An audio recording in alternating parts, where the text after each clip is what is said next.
Wow, ibang klase na talaga. Yung level tumataas na. Kaya niyo po ba tapatan ang ginawa ni Tito Ferdinand kanina? Hindi niyo po kaya yun. Siya lang ang nakakagawa nun, kuya. May mga butterfly strokes pa. Oo naman, di ba?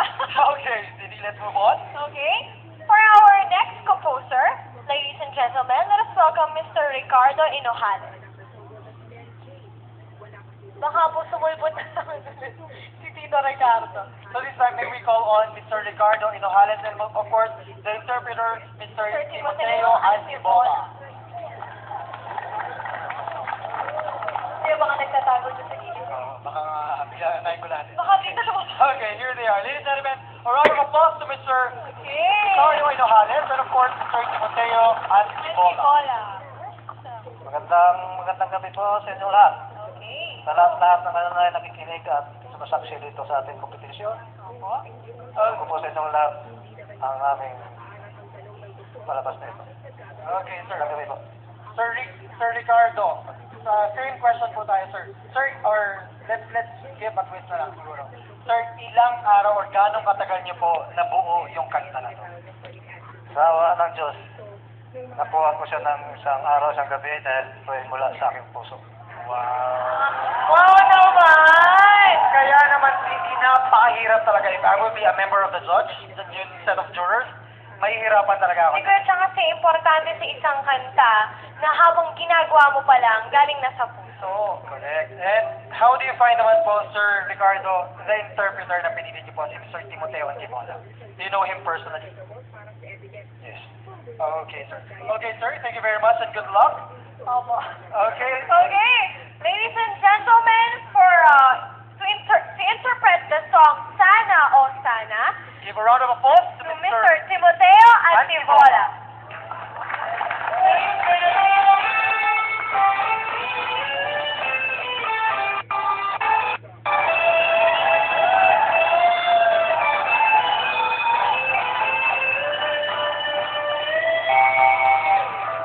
Kailan lamang tayo'y magkasama, nagmasaya na tayo ay masaya. Ang ating kwento ay biglang nagbago, at ako ngayon Ala ba ko tanong ng puso, kailangan kong paliwanag, yan ang tinatanong ko. Saan ako nagkulang, bakit ka naglaho? Ako tuloy ngayon ay tuliro. Sana, sana, sagutin ang tanong ko. Sana, sana, tingin ang pagsamo ko. Bigyan ng kasagutan, mga tanong ng puso ko. Mga suliranin ko'y waktan mo. Pag-ibig manahin, okay dali nagwakas. Di ko matanggap na ikaw ay umiwas. Magbalik lamang ito sa piling ko. Magpahanggang wakas, maghihintay ako. Lumang ang araw, pagkaturang ang tao. Ba't ako susuko, sumunod ang walito. Walang halaga ang buhay kung wala ka sa piling ko. Bukiloy ko na saan ang awa ko. Sana, o sana, mahal mo pa rin ako. Sana, o sana, magbalik ka sa piling ko. Hindi ko makaya mabuhay na mag-isa. Ikaw lamang ang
Sana, mahal-mahal ko. Sana, magpalitan ko. Hindi ko makaya mabuhay na mag-isa. Ikaw lamang ang tanging maganda. Ikaw ang buhay ko.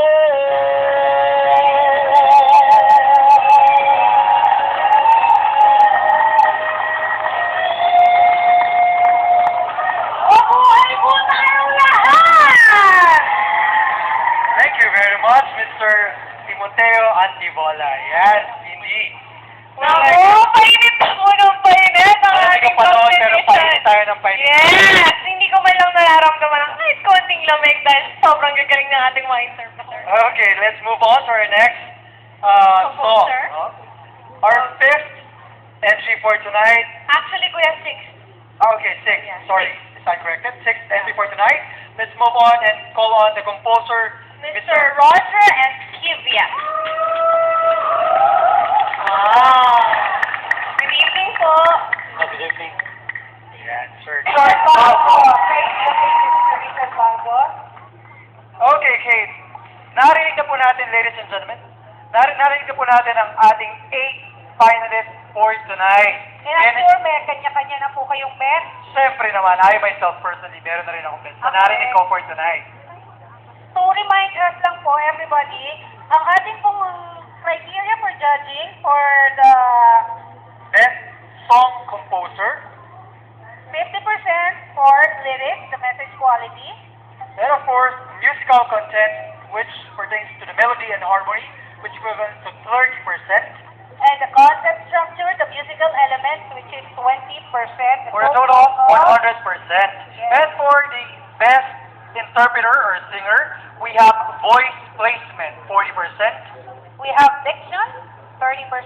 Stage presence, 20%. Audience impact, meron po 10%. And for a total of 100%. Okay, Miss Kate. Now, for the intermission, so habang hinihintay po natin kung sino po ang mananalo, I'm sure, kinocompute pa po. Let's give a round of applause to our tan querido twin sister.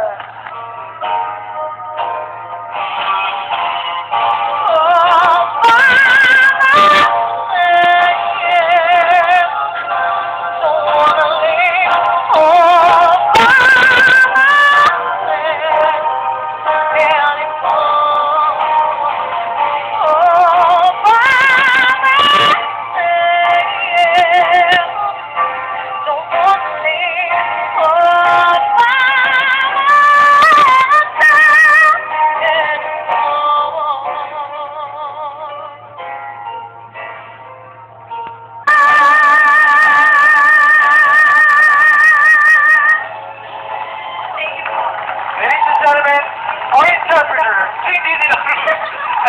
Thank you very much. Ay, naku! Kanina ikaw ang nag-interview. Ngayon naman ikaw naman ang interview namin. Well. Okay, sige. Pinamang Pilipinong mga awit is proud to present this winner certificate to name for having been selected as the grand finalist of the Pinoy Song Festival 2007, a songwriting competition held at the Philippine Embassy Diplomatic Quarters, Riyadh, Kingdom of Saudi Arabia, given on this second day of November 2007 at the Riyadh, Kingdom of Saudi Arabia. Signed, Jeffrey Almendras, founder and chairman. And Mr. Omar Gabrito, the event director. There you go.